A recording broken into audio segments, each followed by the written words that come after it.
Last class में मैंने आपको आरसी सर्किट सिखाया, दो तरह के आरसी सर्किट सिखाए। आज बहुत स्लोली इनके क्वेश्चंस को सॉल्व कर करके देखेंगे कि कितने तरह के सवाल आते हैं। और आज आपको एक नया मेथड सिखाऊंगा, वो मेथड भी कहीं बुक्स में नॉर्मली नहीं होता, कहीं किसी बुक में नहीं होता। टीचर्स हालांकि कुछ बताते हैं, कुछ नहीं बताते हैं, सबको पता भी नहीं है। तो मैं आपको एक मेथड सिखाऊंगा कि कैपेसिटेंस का आरसी सर्किट कैसे बनाते इफेक्टिव अगर एक से ज्यादा रेजिस्टेंस हो। लेकिन अगर यहां पे अभी हम बात करें तो एक आर और सी ये डिस्चार्जिंग सर्किट है। इसमें चार्ज का भी फंक्शन टाइम के साथ डिक्रीज होता है और करंट का भी फंक्शन टाइम के साथ डिक्रीज होता है। और आर इंटू सी को टाइम कांस्टेंट कहते हैं। ये मीन लाइफ की तरह है, जैसे कि उसमें रेडियो एक्टिविटी में एक टर्म होता है मीन लाइफ, उसकी तरह होता है आरसी। आर इंटू सी एक टाइम का फैक्टर है, टाइम जैसा फैक्टर है आर इंटू सी। उसका जो डायमेंशन है टाइम जैसा है। तो sir R into C represent क्या करता है? देखो, आर इंटू सी एक ऐसा टर्म है जिसका वैल्यू कैलकुलेट करने से तुम्हें थोड़ा थोड़ा आइडिया लग जाता है कि कैपेसिटर कैसा चार्ज हो रहा होगा। जैसे कि अगर कैपेसिटर को चार्ज कर रहे हैं और उसका इनिशियल चार्ज 0 है, मैं फिर से रिपीट करता हूं, एक कैपेसिटर को इनिशियल चार्ज 0 से चार्ज करना स्टार्ट करते हैं तो आरसी टाइम के बाद उसका चार्ज बढ़ के 0 से बढ़ के 63% हो जाता है। यानी कि यहां से 0 से बढ़ के 63%। ठीक है, अगर 0 से बढ़ के 63% एक आरसी टाइम में हो जाएगा तो 2 आरसी में क्या होगा, उसका फिर से 63% पहुंच जाता है। इसका मतलब है हर टाइम कांस्टेंट में 63% का 60 ऐसे बढ़ता जाता है, बढ़ता जाता है। मतलब 100% तो कभी नहीं होगा, लेकिन हर बार थोड़ा बढ़ जाएगा। जैसे 63% से बाद में 80% पहुंच जाता है, 80% से कुछ 90% पहुंच जाता है, 90% से 95% पहुंच जाता है, 95 से 98 पहुंच जाता है, 98 से 99 पहुंच जाता है, 99 से 99.5 पहुंच जाता है। तो पहले तेजी से बढ़ता है और बाद में थोड़ा स्लोली बढ़ता है, क्योंकि सेम फैक्टर से इंक्रीज हो रहा है। तो आरसी आरसी आरसी आरसी करते करते अगर हम 6 या 7 आरसी टाइम पर पहुंचे, 6 या 7, तो 99% और 100% के बीच में आ जाता है। इसका मतलब यह है कि जिसको हम इनफाइनाइट टाइम कहते हैं कि भाई ये जो है मैक्सिमम चार्ज कब होगा, इनफाइनाइट टाइम के बाद। तो सर इनफाइनाइट टाइम कब होता है? आरसी टाइम इंटरवल के 6-7 टाइम इंटरवल के बाद, आरसी वाला जो फैक्टर है उसके 6 या 7 इंटरवल के बाद आपको चार्ज का वैल्यू 99 और 100% के बीच में आ जाएगा। तो अगर मैंने बोला सर एक कैपेसिटर ऐसा था जिसके कैपेसिटेंस का वैल्यू 100 माइक्रोफैरेड था और रेजिस्टेंस का वैल्यू 100 ओम था, तो मैंने 100 × 10 का पावर -6 मान लीजिए ऐसे सॉल्व करके देखा, तो मेरा टाइम कांस्टेंट आरसी का वैल्यू 0.01 सेकेंड आ गया। अब किसी आरसी सर्किट का टाइम कांस्टेंट 0.01 सेकेंड आ जाए तो वो उसको एक सेकेंड में ही 100 बार आरसी बीत चुका होगा। एक आरसी का वैल्यू 0.01 सेकेंड है, यानी एक सेकेंड अगर उस कैपेसिटर को दे दो तो कंप्लीट चार्जिंग हो चुकी होगी। क्यों? क्योंकि 100 बार साइकिल घूम चुका होगा आरसी आरसी आरसी। मैंने क्या बोला, 6-7 आरसी के बाद ही ऑलमोस्ट कंप्लीट भरने लगता है, तो 100 आरसी के बाद तो 100% बोल दो। तो आपको कैसे पता? जैसे मान लीजिए किसी का आरसी आ गया 5 मिनट, आर इंटू सी करके देखा 5 मिनट आया, इसका मतलब है वो कैपेसिटर 5 मिनट के बाद तो 63% भरेगा, फिर 10 मिनट के बाद थोड़ा और 80% के आसपास भरेगा। तो अगर उसको 10-15 मिनट तक चलाएं तो फिर भी 100% भर सकता है। थोड़ा थोड़ा आरसी के बारे में बात समझ में आ रही क्या? कि हमको पता कैसे चलेगा इनफाइनाइट टाइम कितना होता है? क्या 1 सेकेंड इनफाइनाइट टाइम हो सकता है, या 5 मिनट इनफाइनाइट टाइम हो सकता है, या 1 घंटा इनफाइनाइट टाइम हो सकता है? इनफाइनाइट एक कंपैरेटिव वैल्यू है।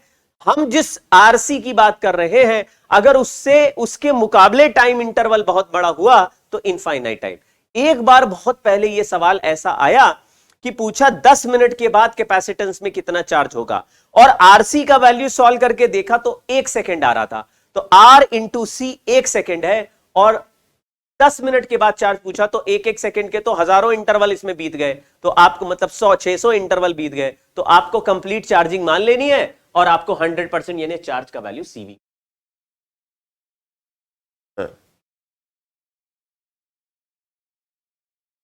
So infinite is a very large number as compared to the number about which we are talking, and RC is the number we will see to find if the time period is infinite or not. चलिए एक सवाल करते हैं और फिर देखते हैं क्या हो रहा है इसमें. लिखा है capacitor is connected to 12 volt battery through a resistance of 10 ओम.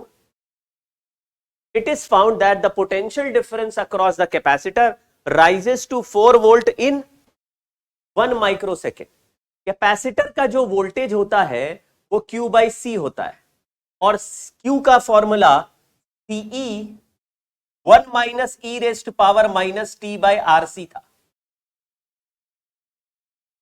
और उसको C से डिवाइड कर दिया. आंसर आया E मतलब 12 वोल्ट 1 माइनस E का power minus T by RC. T की जगह लिख दिया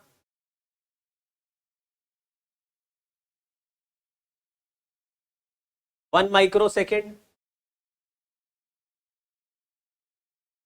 और रेजिस्टेंस की जगह लिख दिया 10 ओम. कैपेसिटेंस का वैल्यू पता लगाना है. इसको डिवाइड किया तो यह आया 1/3 equal to 1 minus E raise to power minus T by RC. बाद में रख देंगे. इसको इधर कर दिया तो ln 3/2. इसको ना ऐसे 1 माइनस 1/3 करा तो 2/3 आ गया. 2/3 का पलट दिया तो e का power plus t by RC is 3/2. दोनों साइड ln ले दिया तो t बाई RC आ गया. t बाई RC को RC से मल्टीप्लाई कर दिया. R का वैल्यू है तो C का वैल्यू आ जाएगा. टाइम का वैल्यू 1 इंटू 10 का पावर माइनस 6.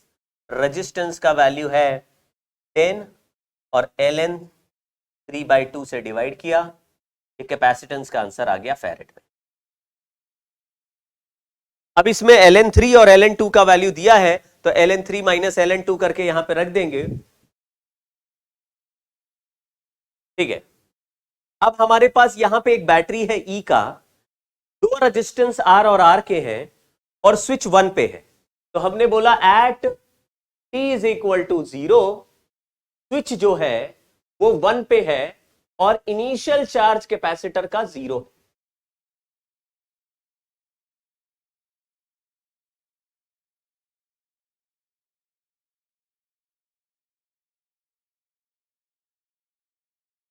स्विच 1 पे है और इनिशियल चार्ज कैपेसिटर का 0 है.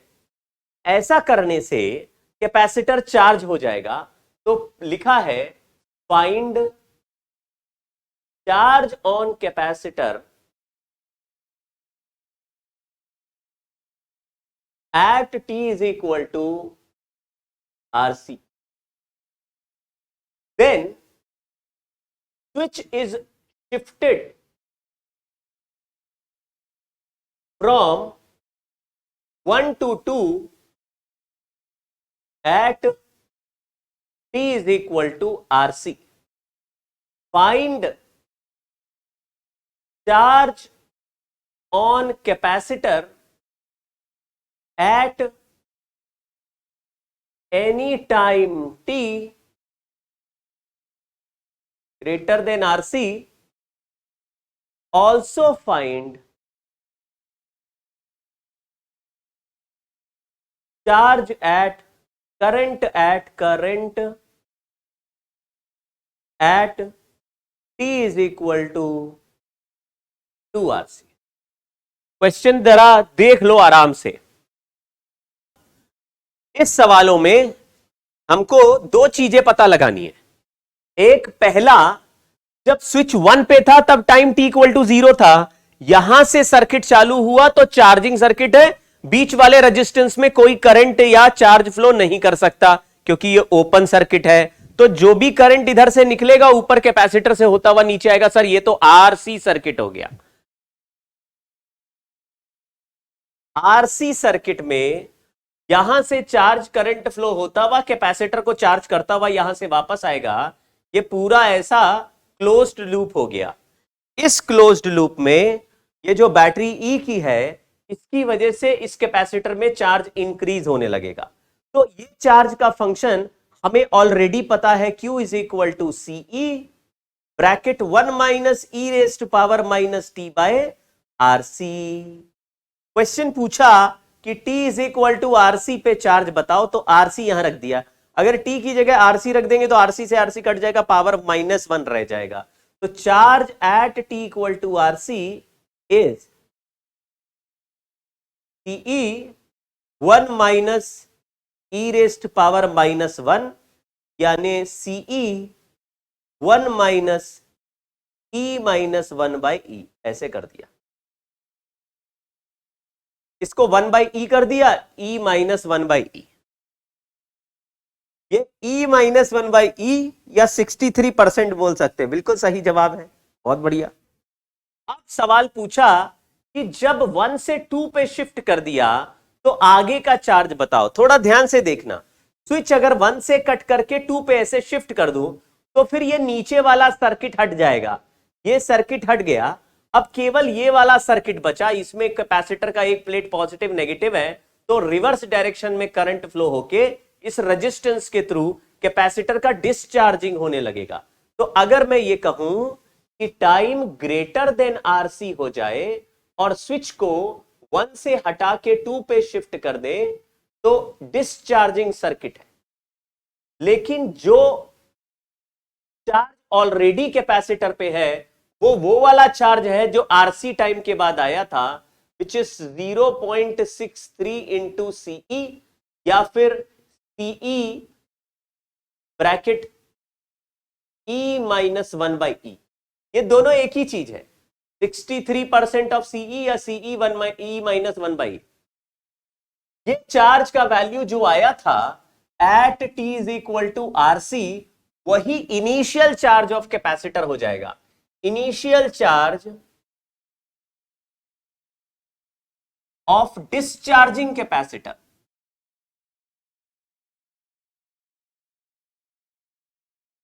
आप समझो ध्यान से, एक बार मैंने आपको यह सिखाया कि एक बार कैपेसिटर को कुछ चार्ज पहले से ही Q0 दे दे और फिर उसको एक रेजिस्टेंस के थ्रू ऐसे आपस में कनेक्ट कर दे, तो ये कैपेसिटर का चार्ज पॉजिटिव प्लेट से नेगेटिव प्लेट जाते हुए डिस्चार्ज होने लगता है, यानी डिक्रीज करने लगता है।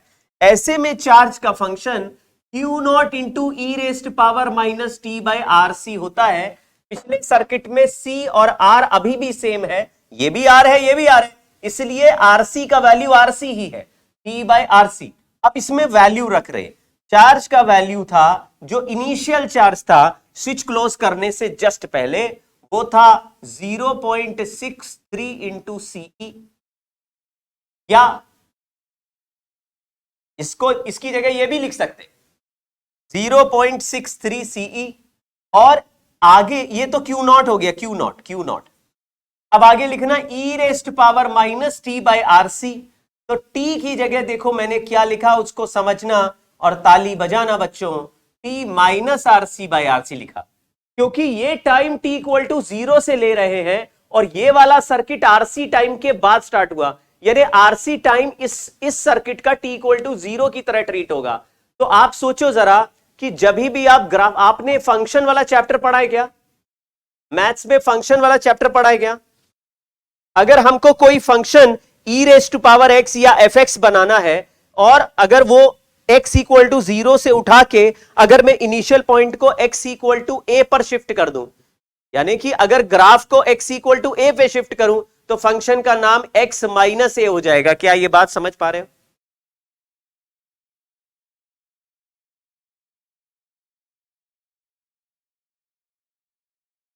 आज थोड़ा स्लो चलेंगे भाई, आज थोड़ा आराम आराम से सवाल समझ लो, भगाया तो खत्म हो जाएगा ये।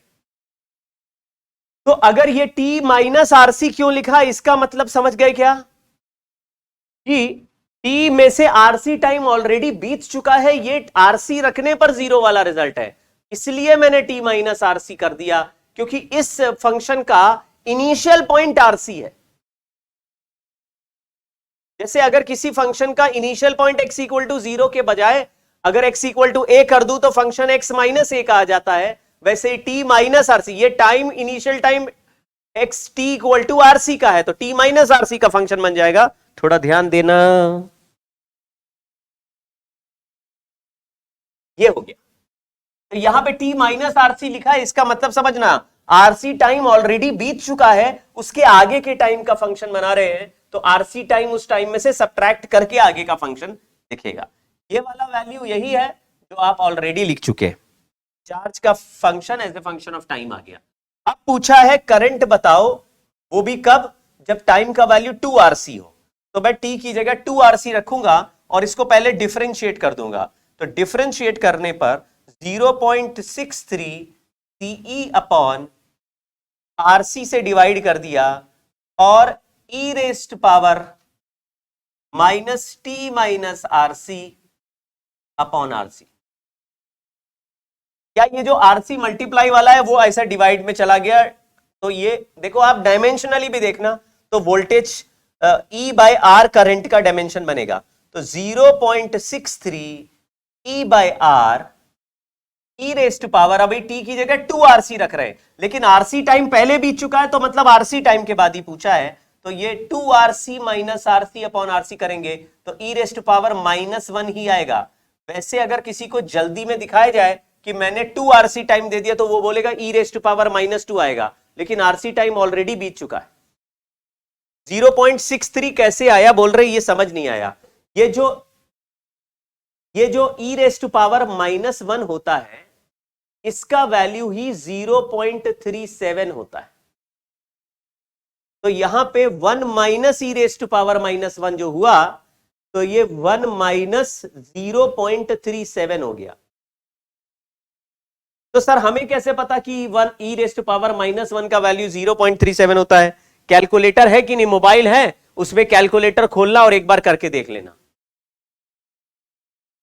माइनस साइन भी यहां पे आना चाहिए डिफरेंशिएशन में, लेकिन करंट को डिस्चार्जिंग सर्किट में कहते ही -dq/dt है, क्योंकि चार्ज ऑलरेडी डिक्रीज कर रहा है। ये जैसे होता है ना, वेलोसिटी डिक्रीजिंग होती है तो एक्सेलरेशन को नेगेटिव लिखते हैं, वैसे ही चार्ज डिक्रीज कर रहा है तो करंट -dq/dt है, इसलिए यहां पे आंसर में वो माइनस नहीं दिख रहा।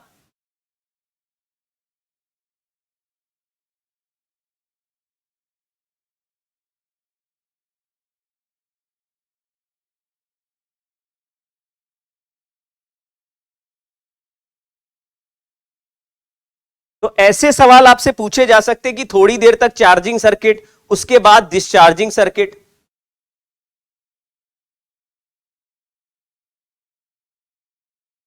अभी 2-3 सवालों की प्रैक्टिस और करेंगे, उसके बाद हम लोग चलेंगे इसमें स्टेडी स्टेट वाले कुछ सवाल और कर लेंगे, स्टेडी स्टेट वाले कर लेंगे और कुछ सवाल ऐसे। देखो क्वेश्चन है, चलिए कोई बात नहीं। 2 parallel plates of a capacitor have equal opposite charge q.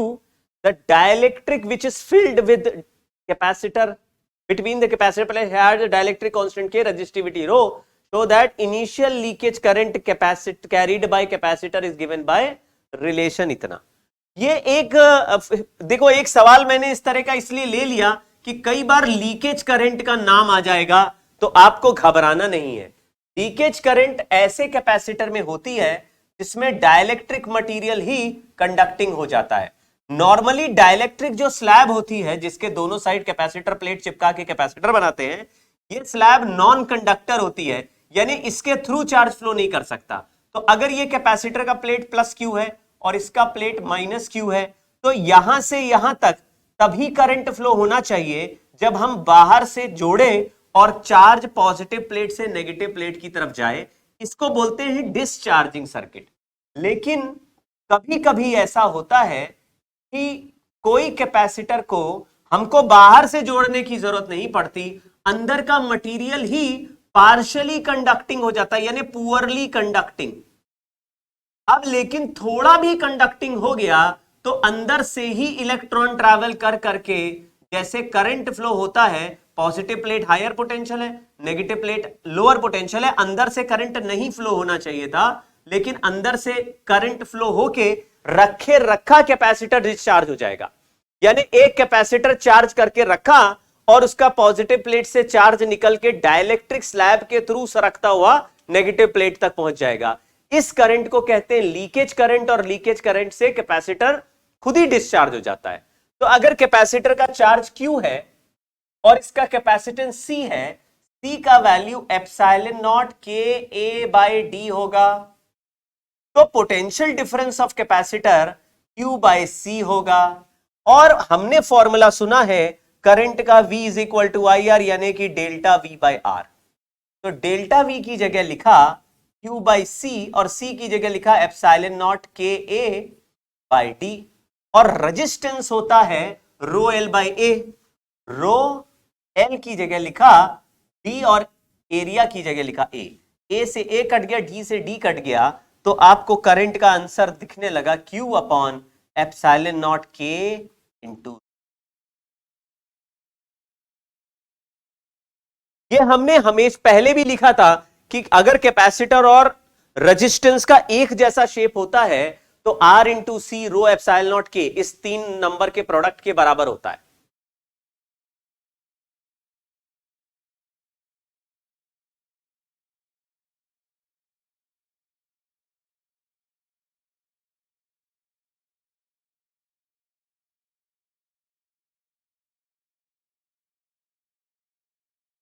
तो यहां पे हमने देखा कि एक कैपेसिटर को चार्ज करके तुमने रूम में रख दिया, जैसे किसी कंटेनर में पानी भर के रख दिया और कंटेनर में छोटा सा बॉटम में छेद है, होल है, तो वो क्या करेगा, पानी धीरे धीरे लीकेज हो जाएगा और कंटेनर खाली हो जाएगा। तुम कहोगे यार अभी तो भर के गए थे, खाली हो गया।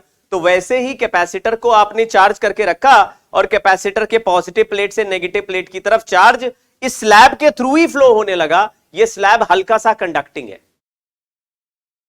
अब अगर आपको बिल्कुल यही चीज पूछा जाए तो किसी में भी करंट का फंक्शन इसी तरह से निकाल सकते हैं। लीकेज करंट बोलते हैं। Leakage current is the current of RC circuit discharging capacitor. तो अगर कोई बोला जाए कि leakage current as a function of time बताओ, leakage current as function of time बताओ, तो करंट का इनिशियल, जैसे चार्ज का इनिशियल वैल्यू Q नॉट है तो करंट का इनिशियल वैल्यू I नॉट हो जाएगा। तो करंट का फंक्शन चलेगा देखो ऐसे, Q naught upon epsilon naught K rho e raise to power minus T/RC।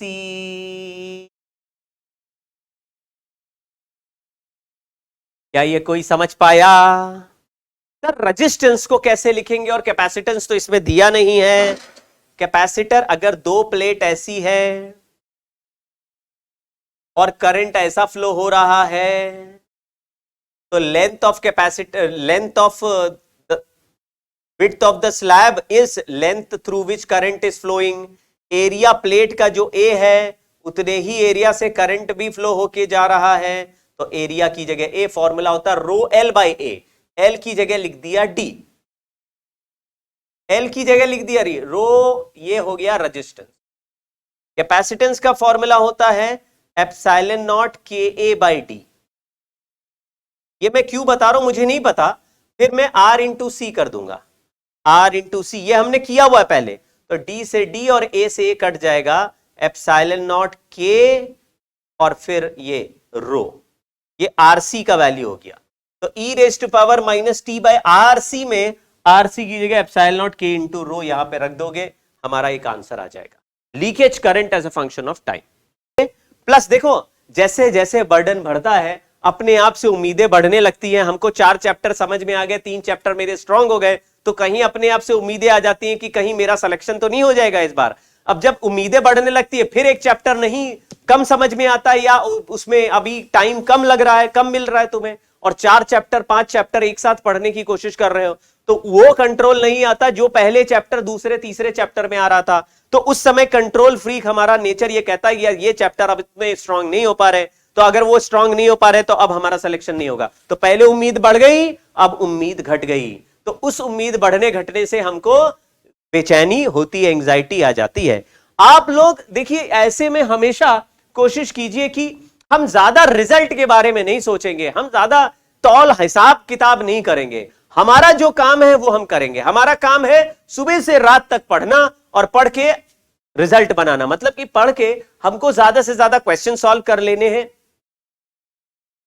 अच्छा, उसके बाद क्या है कि आप जरा सुबह बैठ के या रात में बैठ के 15-20 मिनट अपने बारे में सोचो कि भाई ये जो चैप्टर हम पढ़ रहे हैं इसमें क्या क्या इंपॉर्टेंट चीज है। चाहे फैजल सर ने कुछ पढ़ाया हो या केमिस्ट्री में, या कोई और टीचर ने, या प्रदीप सर ने, आर्को सर ने, तो क्या वो जब भी चैप्टर पढ़ा रहे हैं तो आपको 4-5 चीजें जरूर बताएंगे कि इस चैप्टर में ये 3-4 पॉइंट इंपॉर्टेंट है।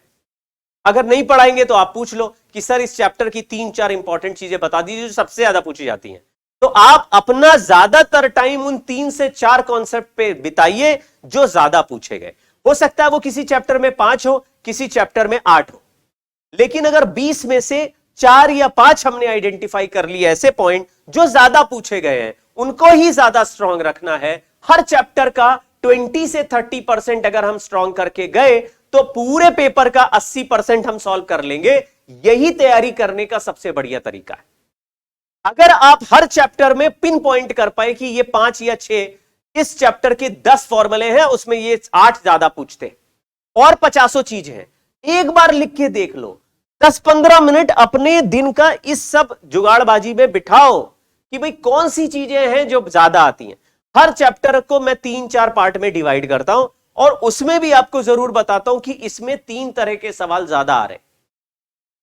आपको वही आइडेंटिफाई करके उनको नोट कर लेना कि भाई ये वाले ज्यादा आ रहे हैं, तो हम जरा अपने बुकलेट को देखें। अगर मेरे बुकलेट में 250 सवाल है और मेरी हिम्मत ही नहीं है 250 सवाल करने की, ना मेरे पास समय है, तो मैं कम से कम 50 वो सवाल कर लूं जिस तरह के क्वेश्चंस जेई में ज्यादा पूछे गए हैं। अगर ज्यादा वाले पार्ट में भी हमने फोकस किया, ये आपने सुना होगा ये 80-20 रूल होता है दुनिया का। 20% इंपॉर्टेंट काम करने से 80% रिजल्ट हासिल होता है और 80% फालतू काम करते रहने से 20% रिजल्ट प्राप्त होता है। तो अगर आपने चैप्टर का वो 20-30% पर फोकस किया जो सबसे ज्यादा जेई में आज तक पूछा गया है और हर चैप्टर में यही करते चले गए, तो पूरे सिलेबस का आपका स्ट्रॉन्गेस्ट पार्ट वही 20% है। लेकिन उसी में से 80% पेपर बन जाएगा यार, तो हमको टेंशन ही नहीं ना। अगर आप इस चैप्टर की बात करें तो आपको इलेक्ट्रिकल इंस्ट्रूमेंट वाला, यानी कि मीटर ब्रिज, पोटेंशियोमीटर, ये दो एग्जाम्पल को अच्छे से करना है। इनके सवाल बहुत सारे जितने आपको मिले पोटेंशियोमीटर, मीटर ब्रिज के करके जाना है। एक ये इंस्ट्रूमेंट वाला पार्ट बहुत आता है। दूसरा, इसमें बैटरी के सीरीज या पैरेलल टाइप का जो सर्किट होता है, जो बेसिक सर्किट होता है, बैटरी सीरीज पैरेलल में लगी है और कहीं बीच में व्हीटस्टोन ब्रिज छुपा हुआ है। व्हीटस्टोन ब्रिज का एक एग्जांपल मीटर ब्रिज भी है, तो आप उससे भी कनेक्ट कर सकते हो कि व्हीटस्टोन मीटर ब्रिज में भी यूज हो रहा है। और ऐसे किसी सर्किट में सिंपल पैरेलल सर्किट होगा बैटरी का, जिसमें कहीं बीच में व्हीटस्टोन ब्रिज हो सकता है या नहीं हो सकता। सिंपल सर्किट, बहुत कॉम्प्लेक्स सर्किट में जाने की जरूरत नहीं। और आरसी सर्किट जब आप करें तो सीधे सीधे सवाल जो होते हैं, सीधे सवाल कौन से होते हैं सर? जो डायरेक्ट चार्जिंग या डिस्चार्जिंग के सवाल है। डायरेक्ट चार्जिंग के सवाल और डिस्चार्जिंग के मेंस में डायरेक्ट आते हैं। कैसे? 2 टाइम कांस्टेंट के बाद का चार्ज बता दो, 3 टाइम कांस्टेंट के बाद का करंट बता दो। इस समय मैंने बैटरी को चार्जिंग से बदल के डिस्चार्जिंग सर्किट बना दिया, कैपेसिटर का बैटरी हटा दी, ऐसे करके वैसे कर दिया, और बीच में अब करंट बता दो, या इस समय का एनर्जी बता दो, उस समय का हीट लॉस बता दो।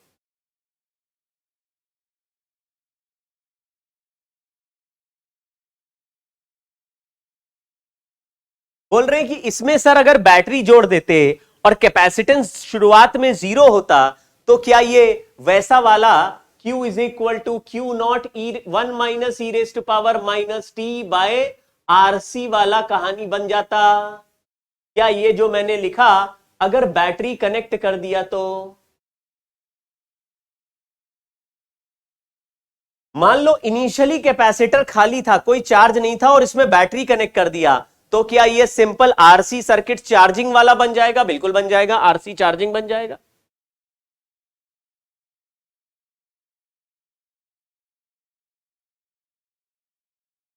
हर दिन अपने ऊपर 5-10 मिनट प्लानिंग में लगाओ।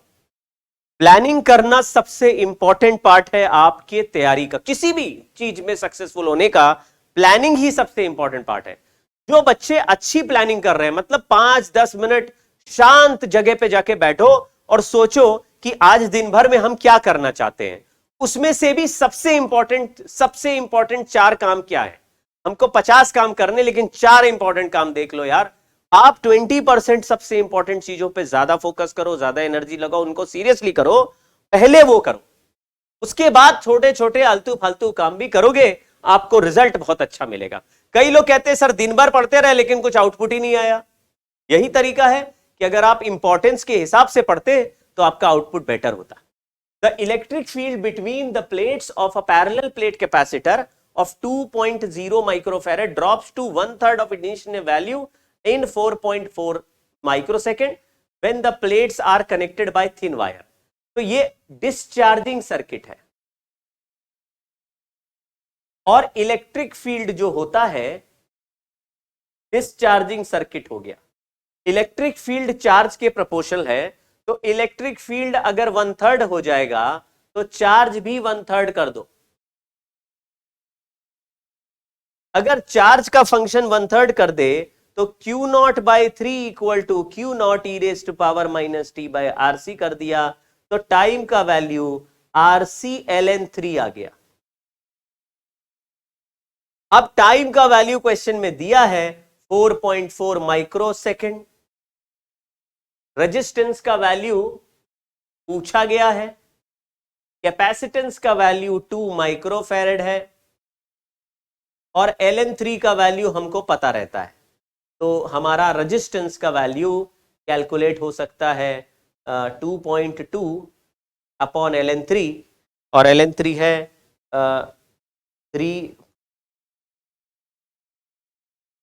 2.303 इंटू 0.4771, 1.06 के आसपास, 2 के आसपास आ जाएगा। ये जो टर्म है ये 1 से थोड़ा ज्यादा है, 1.1 के आसपास, क्योंकि 1 2 3 4 नंबर दूर दूर है। ठीक है, नेक्स्ट सवाल देखो। अब केवल सवालों की प्रैक्टिस अगर हमको हो गई ठीक ठाक तो हमारे कोई इंपॉर्टेंट चीज कंट्रोल भी हो जाएगी और कर भी लेंगे। अभी मैं आपको बहुत ही शानदार एक तरीका भी बताता हूं जिससे आपको बहुत ही इंपॉर्टेंट सवाल सॉल्व हो जाएगा एडवांस लेवल का। A capacitor of capacitance 100 microfarad is connected across a battery of 6 volt through a resistance of 20 kilo ohm in 20 kilo ohm for 4 seconds. The battery is then replaced by thick wire. What will be the charge of capacitor 4 seconds after the battery is disconnected? तो हमको capacitance का value दिया है 100 और resistance का value दिया है 20 kilo ohm. तो 100 यानी कि टाइम कांस्टेंट का वैल्यू RC से आया 2 सेकेंड्स। R और C मल्टीप्लाई कर दिया तो 2000 किलो और माइक्रो कट के सारे जीरो गायब हो जाएंगे, 2 सेकेंड आ जाए। अब हमारा जो फॉर्मूला है कैपेसिटर का चार्ज का वो है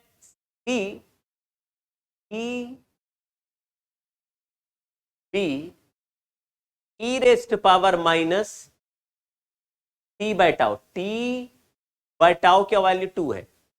अब यहां पे टाइम का वैल्यू दिया है 4 सेकेंड, 4 सेकेंड, तो यहां टाइम की जगह 4 सेकेंड रख दिया, तो चार्ज का जो वैल्यू आया, चार्जिंग हो रही भाई, 1 minus E raised power minus T by tau.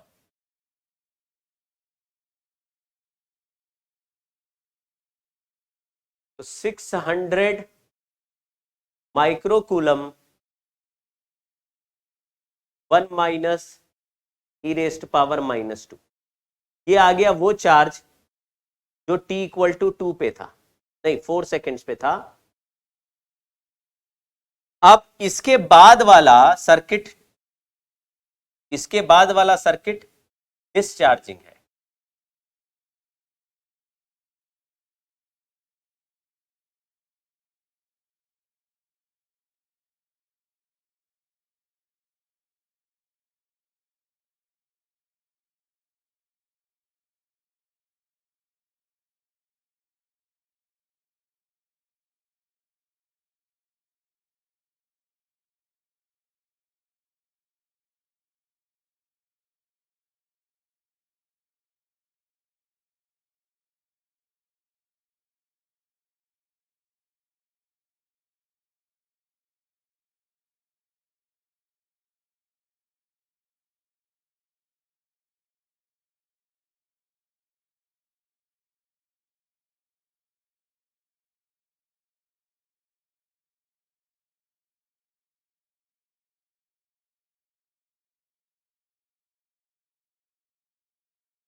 चलिए, 5 microfarad capacitor is having a charge of 20 microcoulomb is discharged through a wire of resistance 5 ohm. Find the heat dissipated in the wire between 25 microsecond to 50 microsecond after the capacitors, after the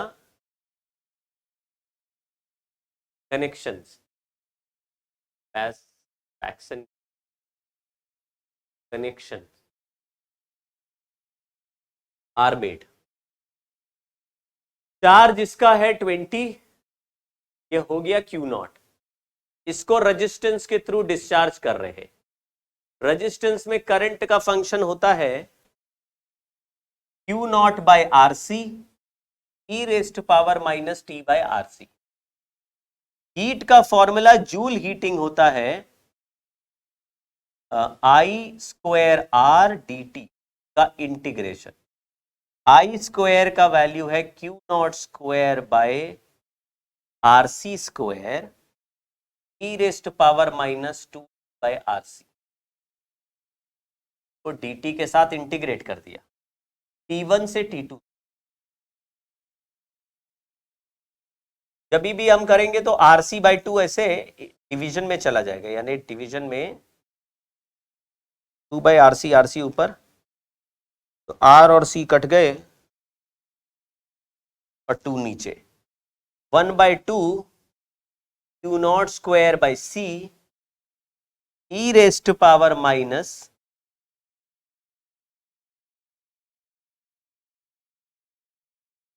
2 T1 by RC. Integration आप खुद करो यार.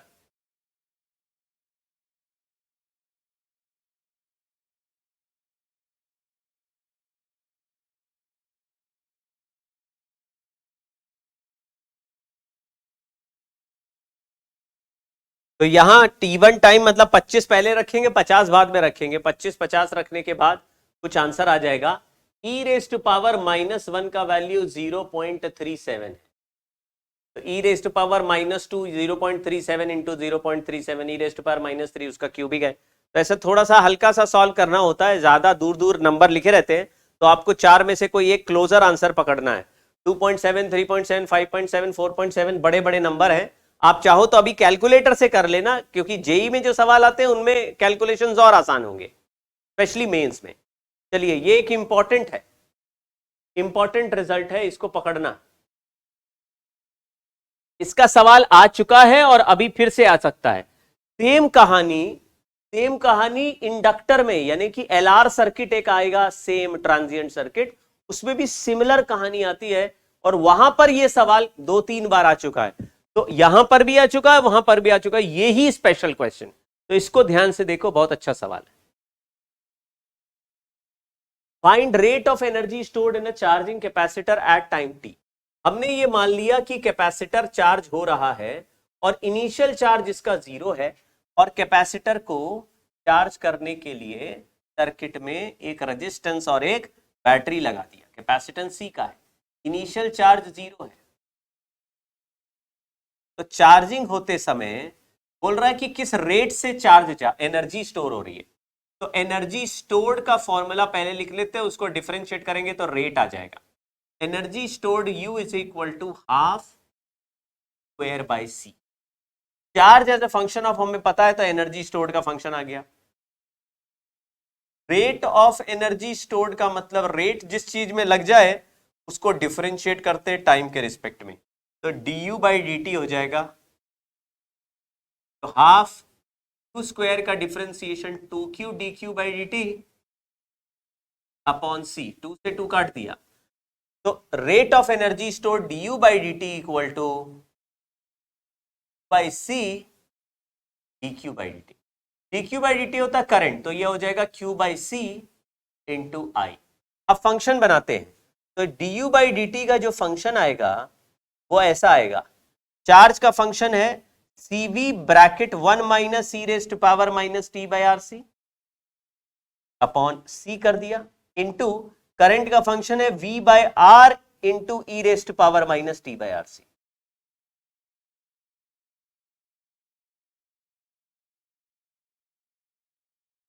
Charge का function होता है charging circuit में CV 1 minus E raised power minus T by R C, charge की जगह लिख दिया। और करंट का फंक्शन होता है V by R minus T by E raised power minus T by R C, current की जगह लिख दिया। पहले तो ये दो फंक्शन तो याद करो तुम लोग, बाद में तो क्वेश्चन सॉल्व होगा तुम लोगों से। ये हटा दिया, अब आगे देखते हैं।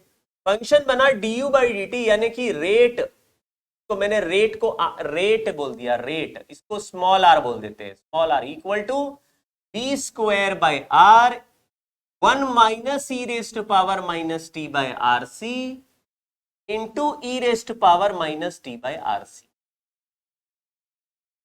आप देख लो, ये c से c कैंसिल हो गया, v into V by R, V square by R. वैसे भी रेट का मतलब पावर होती है, रेट ऑफ एनर्जी फ्लो मतलब power, rate of energy stored power.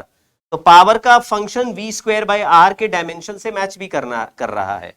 और यहां लिखा 1 minus E raised power minus T by R C, यहां लिखा e raised power minus T by R C.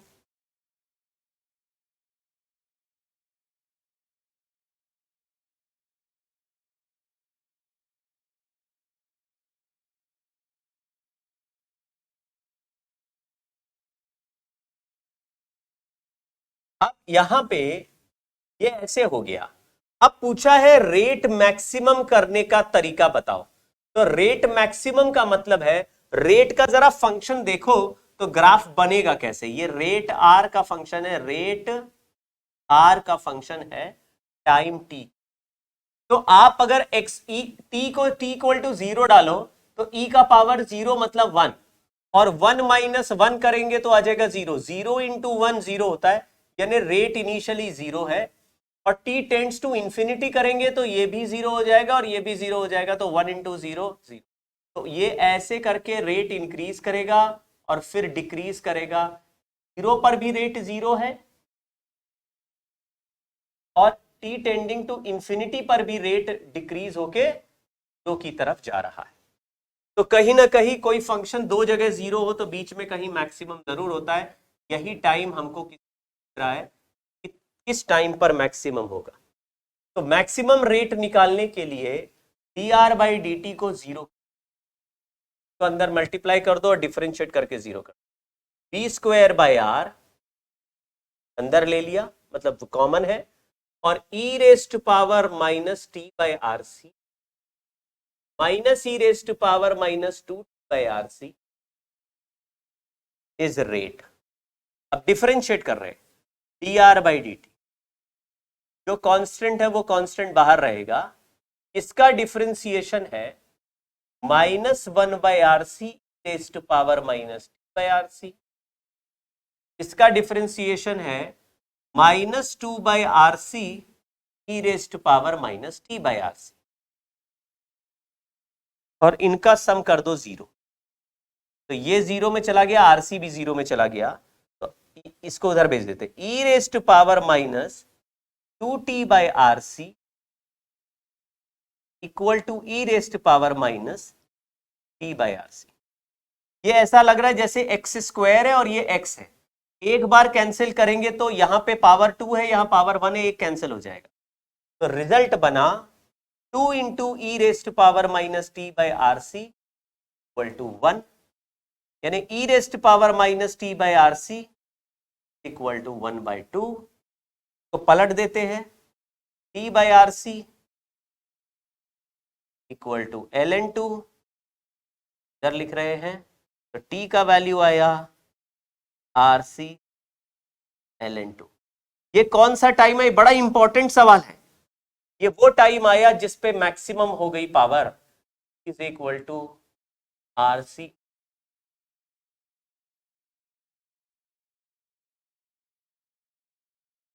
हाँ,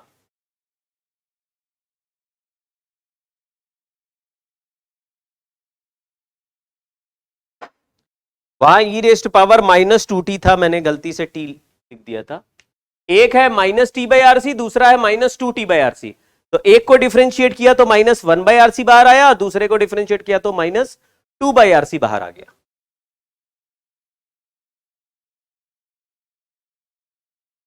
बिल्कुल सही।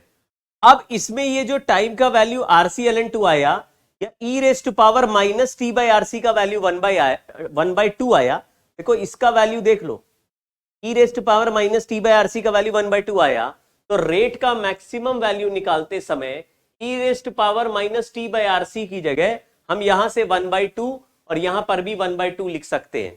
अगर ऐसे लिखा तो मैक्सिमम रेट का आंसर आ जाएगा। मैक्सिमम रेट का मैक्सिमम वैल्यू निकालने के लिए P square by R 1 minus 1/2 into 1/2। ये पहला वाला वैल्यू में भी ई का power minus T by R C की जगह 1/2 लिख दिया, बाहर वाले का भी, तो 1/2 इंटू 1/2 यानी कि पी स्क्वायर बाय 4r आ गया maximum rate.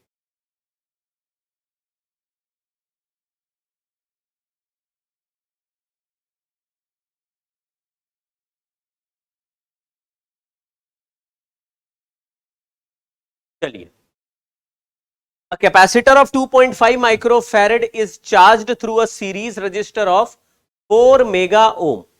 In what time potential drop across the capacitor will become 3 times of resistor? कितने टाइम के बाद कैपेसिटर का जो वोल्टेज है, कैपेसिटर का जो वोल्टेज है वो रजिस्टर के वोल्टेज का 3 टाइम्स हो जाए। मतलब अगर ये x हो तो ये 3x हो, लेकिन x और 3x मिला के v है, तो x का वैल्यू 3v/4 हो जाएगा, x का वैल्यू v/4 हो जाएगा और 3x का वैल्यू 3v/4 हो जाएगा। थोड़ा दिमाग लगाओ, x और 3x मिला के v के बराबर हो तो x का वैल्यू v/4 और 3x का वैल्यू 3v/4, मतलब इसका वोल्टेज हो जाएगा 3v/4, तो इसका चार्ज भी आ जाएगा। तो हमने लिखा कि चार्ज का फंक्शन होता है Q is equal to CV 1 minus E raised power minus T by R C. इसमें चार्ज की जगह लिख दिया 3/4, 3CV/4 equal to CV 1 minus E raised power minus T by R C. से CV हट गया, 1 माइनस इधर गया, तो 1/4 equal to E raised power minus T by R C. 1/4 दिखा, इसको पलट के ln में डाल दो, तो टाइम का वैल्यू हुआ RC ln4 या 2RC ln2 आ गया।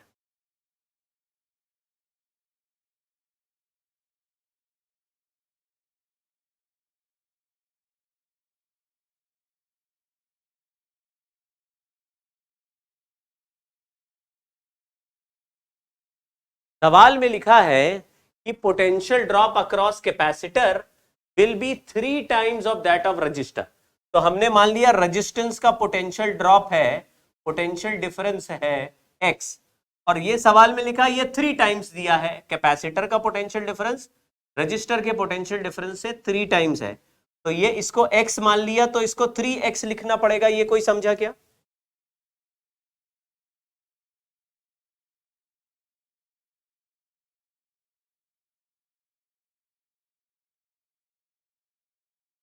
अगर ये 3x है और ये x है तो v वोल्ट के बैटरी से बने हैं, तो x प्लस 3x मिलके v के बराबर है। इससे सॉल्व किया तो x का वैल्यू v/4 आ गया, x v/4 आ गया, तो 3x 3v/4। इसका मतलब कैपेसिटर में जो वोल्टेज है वो 3v/4 हो गया बढ़ते बढ़ते, तो 3cv/4 चार्ज का वैल्यू होता है cv, v की जगह चल रहा है 3/4 आ गया।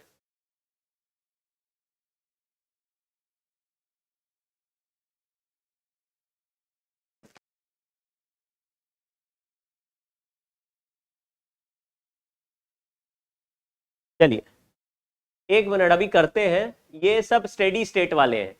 अब उसको करने से पहले ना मैं आपको पहले एक अलग से कॉन्सेप्ट सिखाता हूं, थेवेनिन। शायद किसी ने सुना हो ये नाम, किसी ने सुना है क्या थेवेनिन?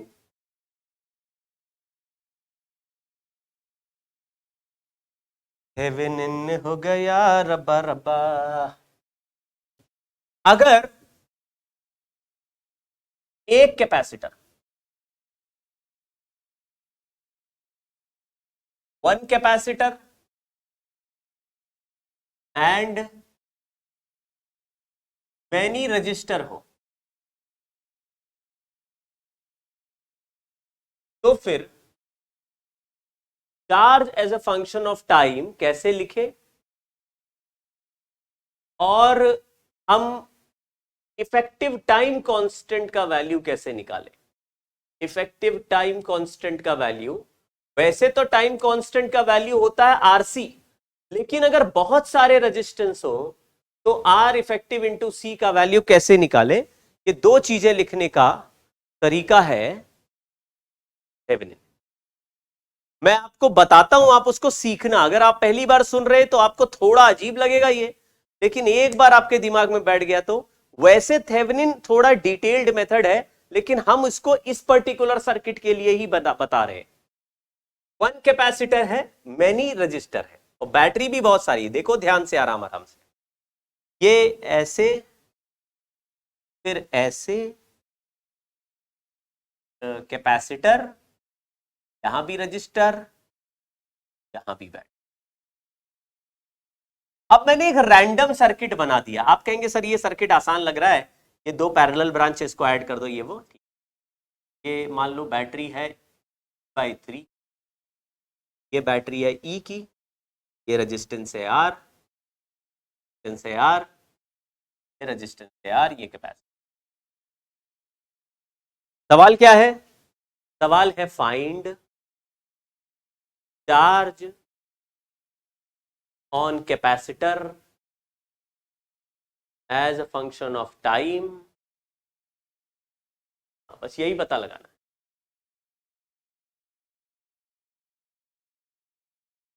बिल्कुल सही कहा आयुष सिंह ने, आयुष सिंह ने सही बोल दिया। आपको क्या करना है, बस कैपेसिटर के दो प्लेट्स को एंड पॉइंट पकड़ना है, मतलब दो प्लेट्स को टर्मिनल पकड़ना है, और कैपेसिटर के एक प्लेट से चल के दूसरे प्लेट तक जितना इफेक्टिव रेजिस्टेंस मिले उस आर इफेक्टिव को निकालना है across capacitor plate. Across step 1 है, R effective across capacitor plates,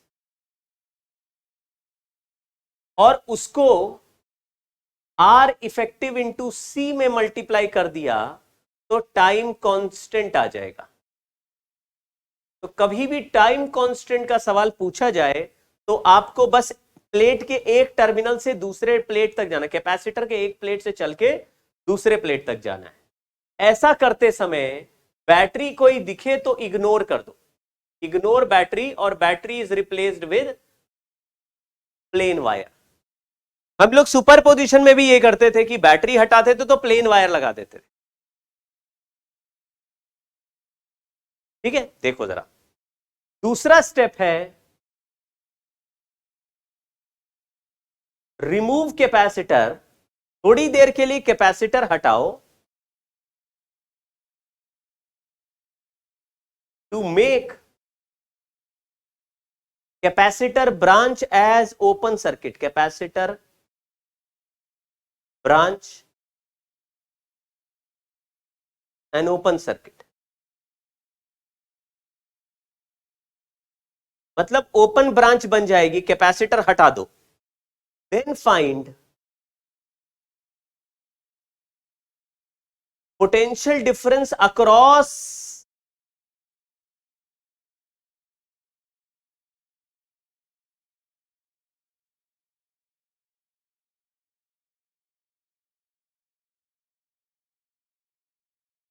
जैसे कैपेसिटर के एक प्लेट का नाम ए है और दूसरे प्लेट जिस पॉइंट से कनेक्टेड बी है। अब कैपेसिटर को तोड़ दिया तो ए और बी के अक्रॉस पोटेंशियल डिफरेंस निकाला, पोटेंशियल डिफरेंस, और ए और बी के अक्रॉस ही इफेक्टिव रेजिस्टेंस निकाला था। तो जब अब पोटेंशियल डिफरेंस निकालेंगे ए बी के अक्रॉस तो उसका नाम हो जाएगा वी इफेक्टिव। फिर चार्ज को ऐसे आपको मानना है कि एक कैपेसिटर लगा है ए बी वाला, ए बी के अक्रॉस एक रेजिस्टेंस लगा है आर इफेक्टिव, और ए बी के ही अक्रॉस एक बैटरी लगा है बी इफेक्टिव। मतलब ऐसा सर्किट बन जाएगा। कैपेसिटर के अक्रॉस आपने रेजिस्टेंस निकाल देना है। इस सर्किट को अभी मैं सॉल्व करके दिखाता हूं, अभी कोई जल्दीबाजी नहीं करनी है। अरे सर नहीं समझ में आ रहा, अरे सर बड़ा मुश्किल हो गया, अरे सर कंफ्यूज हो गया, कुछ नहीं सोचना है। अभी दो स्टेप केवल अपने आप को बताने हैं। क्या बताना है? मान लीजिए किसी सर्किट में एक कैपेसिटर के साथ बहुत सारे बैटरी और रजिस्टर लगे हैं, बोला जाए इस कैपेसिटर का चार्जिंग का फंक्शन बनाओ, तो आपने फॉर्मूला पढ़ा CV bracket 1 minus E raise to power minus T by RC, CV bracket 1 minus E raise to power minus T by RC. तो वो CV में एक तो V का वैल्यू निकालना है और T बाई आरसी के लिए R का वैल्यू निकालना है। तो पहला स्टेप कह रहा है कि कैपेसिटर के एक प्लेट से चलते हुए दूसरे प्लेट तक आओगे, जितना रास्ते में इफेक्टिव कैपेसिटेंस मिलेगा वो आर इफेक्टिव हो गया, उसको आर इफेक्टिव में डाल दो।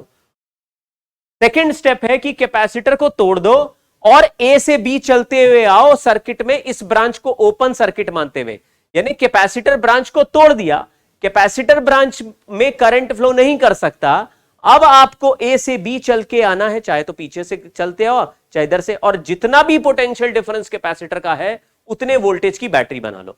मान लो कि कैपेसिटर के अक्रॉस वोल्टेज आया E/5, मान लो कि कैपेसिटर के अक्रॉस जो वोल्टेज आया E/5, तो यहां पे एक बैटरी E की लगी है, एक बैटरी E/3 की लगी है। हमको ये दोनों बैटरी से मतलब नहीं, हम ये क्या मानेंगे कि एक बैटरी E/5 की है।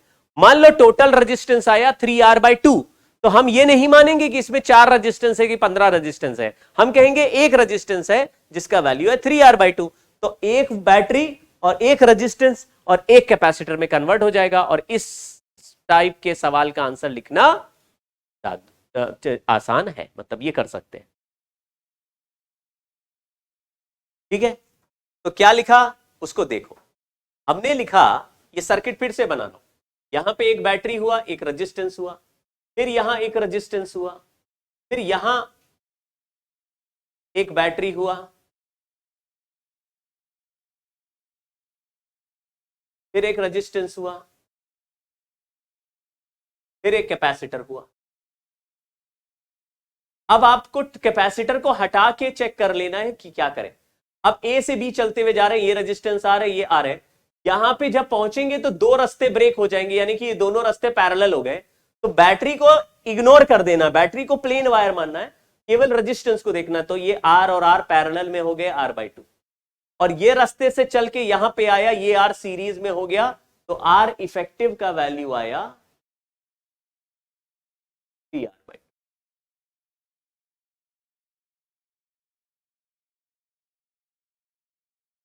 आर इफेक्टिव का वैल्यू हो गया 3R/2। बोलो,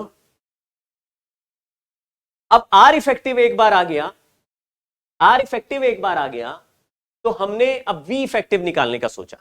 तो बस आपको इस ब्रांच को ओपन कर देना है, आपको ऐसे सॉल्व करना है। ये देखो बैटरी लग गया, ये है, और ये ओपन ब्रांच है। अबे कहां चला गया, भूत आ गया फिर से।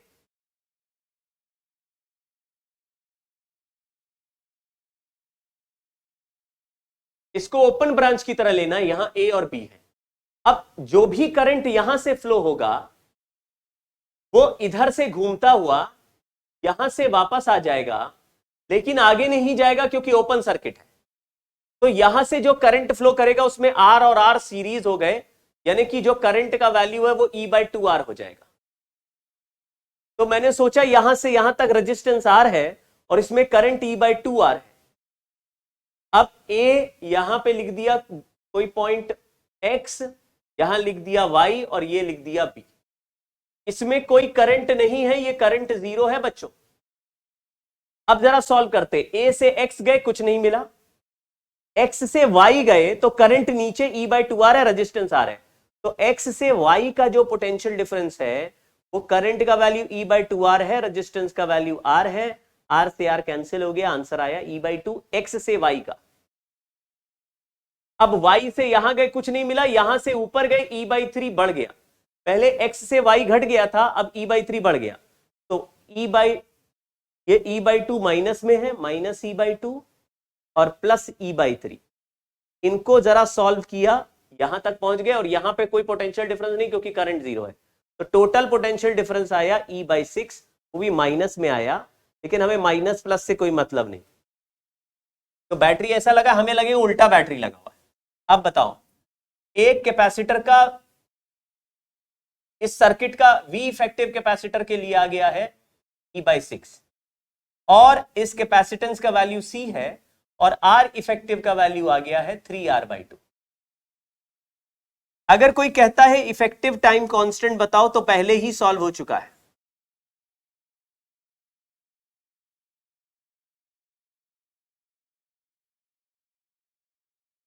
RC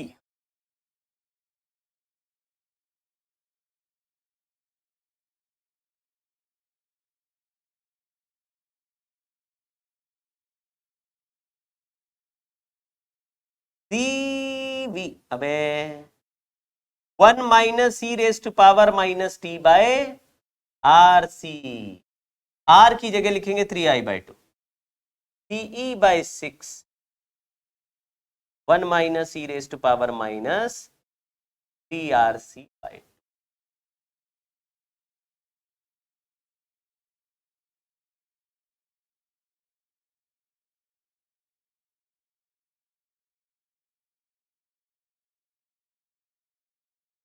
यहां पे E/3 का बैटरी हमने लगाया था, वही यहां पे लगाया हुआ है।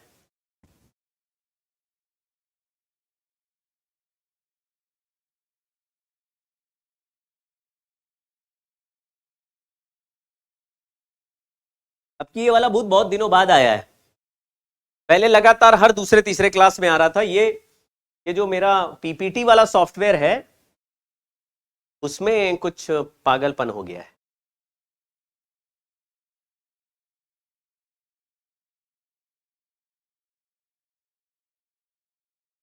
चार्जिंग सर्किट का फॉर्मूला लगाया, आप देखो, अगर पहले तो ये आर इफेक्टिव निकाल लिया, ये तो आसान है। ए से बी चल के जाओ, जैसे यहां से चल के गए यहां पहुंचे, फिर यहां से दो रास्ते बन गए। जब दो रास्ते बन जाते हैं और वो आपस में जुड़े रहते हैं तो ये पैरेलल हो गया, मतलब ये आर है, ये आर है, दोनों मिला के R/2 हो गया। फिर यहां पैरेलल के बाद आगे चले तो ये वाला रेजिस्टेंस सीरीज में आ गया, तो R/2 और R सीरीज आ गया, तो टोटल रेजिस्टेंस 3R/2 हो गया। ये कहानी खत्म। अब सर्किट को, कैपेसिटर को ओपन ब्रांच ले लो, यानी ये टूटा हुआ ब्रांच है, ऐसे लेना हमेशा। कैपेसिटर वाला ब्रांच इज ओपन ब्रांच, तो जो इस बैटरी से करंट निकलेगा वो कैपेसिटर ब्रांच में नहीं जाएगा, तो इधर से जाके ही वापस आएगा। अब कैपेसिटर ब्रांच में करंट नहीं गया तो ये दोनों रेजिस्टेंस सीरीज हो गए। रेजिस्टेंस, अभी तो सर बोले थे आप पैरेलल हो गए। रेजिस्टेंस कैलकुलेट करना एक अलग कहानी है, और ओपन सर्किट से करंट कैलकुलेट करके वोल्टेज निकालना अलग कहानी है। उसमें रिपीट नहीं करना, यही थोड़ा सीखना है। इसको जब ओपन सर्किट लिया तो ये दोबारा सॉल्व कर रहे हैं, इसको पहले रेजिस्टेंस तो पैरेलल लिया तो उससे मतलब नहीं है।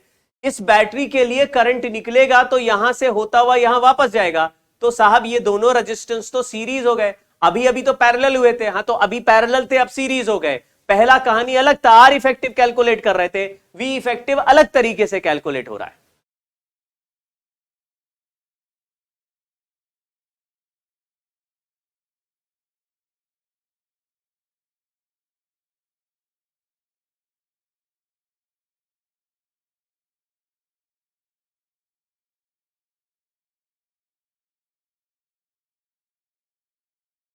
चलिए जल्दी से ये सवाल करते हैं। लिखा हुआ है Q is equal to Q naught 1 minus E raise to power alpha T. Alpha का वैल्यू बताना है और Q नॉट का वैल्यू आपको याद करना है, ऐसे कि ये सर्किट में A से B चल के जाएंगे। अगर A से B चल के गए तो दो रास्ते बन गए, R और R1 और R2 दो रेजिस्टेंस पैरेलल हो गए। तो पैरेलल में जो रेजिस्टेंस होते हैं उनका formula R1 R2 upon R1 plus R2 होता है।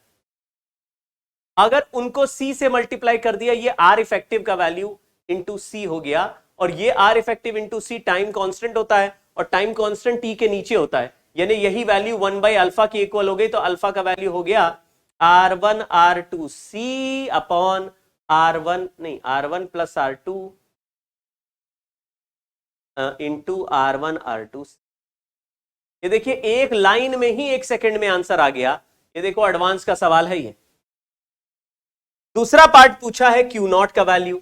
अब हम लोग यहां के अबाउट सॉल्व करेंगे तो इसको ओपन सर्किट मान के सॉल्व करेंगे। ओपन सर्किट में अगर इस बैटरी से करंट चलेगा तब तो R1 और R2 दोनों सीरीज हो जाएगा, बिल्कुल ठीक है। R1 से जो करंट जाएगा वही R2 से, क्योंकि कैपेसिटर ब्रांच में नहीं जाता, ओपन ब्रांच की तरह डील कर रहे हैं। तो R1 और R2 मिलके बैटरी के लिए वोल्टेज V है, तो यहां से करंट चलेगा V upon R1 plus R2। लेकिन कैपेसिटर जहां लगा है उसके पैरेलल में R2 वाला रेजिस्टेंस है। अगर इसमें ये करंट आई जाएगा तो कैपेसिटर के ब्रांच के पैरेलल में जो वोल्टेज मिलेगा वो कैपेसिटर का जो जैसे VAB का जो वोल्टेज मिलेगा वो I इंटू R2 ही हो जाएगा। I का वैल्यू है V upon R1 plus R2, इसको R2 से मल्टीप्लाई कर दिया। देखो यहां से यहां तक का वोल्टेज ही कैपेसिटर का वोल्टेज है, डायरेक्ट पैरेलल लगे, यहां कोई बैटरी थोड़ी लगा है, कुछ और भी नहीं लगा है। तो कैपेसिटर का वोल्टेज इस वोल्टेज अक्रॉस R2 और R2 में जा रहा है करंट आई जो बैटरी से निकला था, ये दोनों सीरीज मिला के, तो V bye R1 plus R2 current हो गया और R2 से मल्टीप्लाई कर दिया, ये VAB यानी कि V इफेक्टिव आ गया।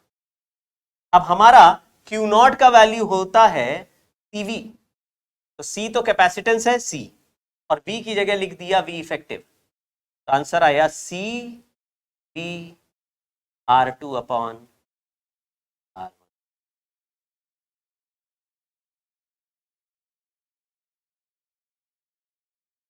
क्या कोई पहचाना?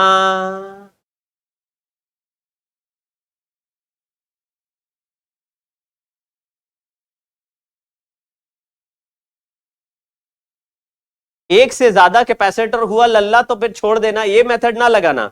एक से ज्यादा कैपेसिटर में फिर हमको किरचॉफ्स लॉ ही लगाना पड़ेगा, फिर फंस जाएंगे वरुण सिंह।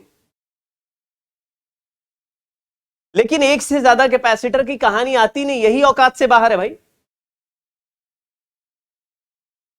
यहां से करंट चला, इसमें गोल घूमते हुए यहां वापस आ गया, कैपेसिटर ब्रांच ओपन लूप है, ओपन सर्किट है, ओपन मानना है इसको। ओपन मतलब टूटा हुआ, ये वायर तोड़ दिया आपने, तो यहां से करंट चला घूमता हुआ यहां से ही आया। तो आप बोलेंगे सर करंट के लिए तो ये दोनों पैरेलल सीरीज हो गए, सीरीज बनाएंगे तो R1 प्लस R2 वही voltage upon R1 plus R2 करेंगे तो करंट आएगा, वही करंट जो इसमें गया वही R2 में जाएगा। लेकिन कैपेसिटर के अक्रॉस वोल्टेज निकालना था, वही वोल्टेज रजिस्टर के अक्रॉस है क्योंकि दोनों डायरेक्ट पैरेलल लगे। तो यहां पे हमने I इंटू R2 करके V upon R1 plus R2 into R2 उसको C से मल्टीप्लाई कर दिया।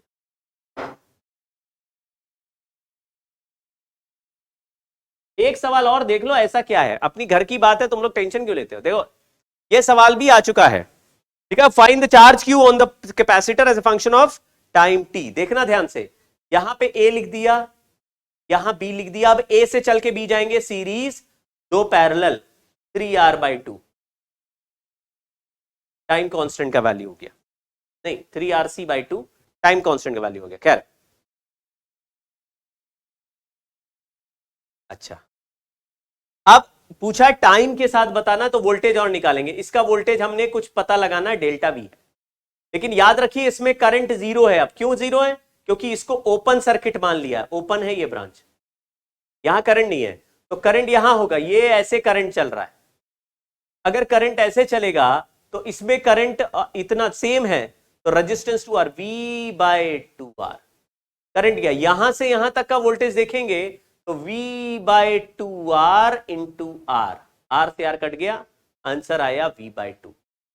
ये वोल्टेज V/2 है और यहां का वोल्टेज जीरो है। ये वोल्टेज जीरो है क्यों? क्योंकि इसमें करंट नहीं है, तो A से B गए जीरो, V/2 जीरो, टोटल हो गया पोटेंशियल डिफरेंस का V/2 है, यानी VAB या V इफेक्टिव का वैल्यू आ गया V/2। अब हमारी बैटरी हो गई V/2 की, तो चार्ज का फंक्शन कैपेसिटर में है CV/2 1 माइनस e⁻t/RC। कोई समझा?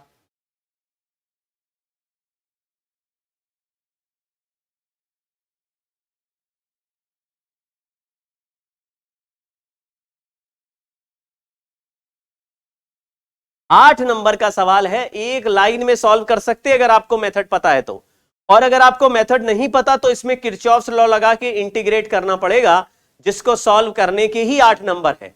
अब जो सामने फंक्शन आया उसको डिफरेंशिएट कर दो, या बोल रहा है लिमिटिंग वैल्यू ऑफ करंट बताओ, लिमिटिंग वैल्यू ऑफ करंट। वैसे तो इसको डिफरेंशिएट करो, करंट का फंक्शन आ जाएगा, लेकिन लिमिटिंग वैल्यू ऑफ करंट निकालने के लिए, अच्छा नहीं ए बी में करंट निकालना।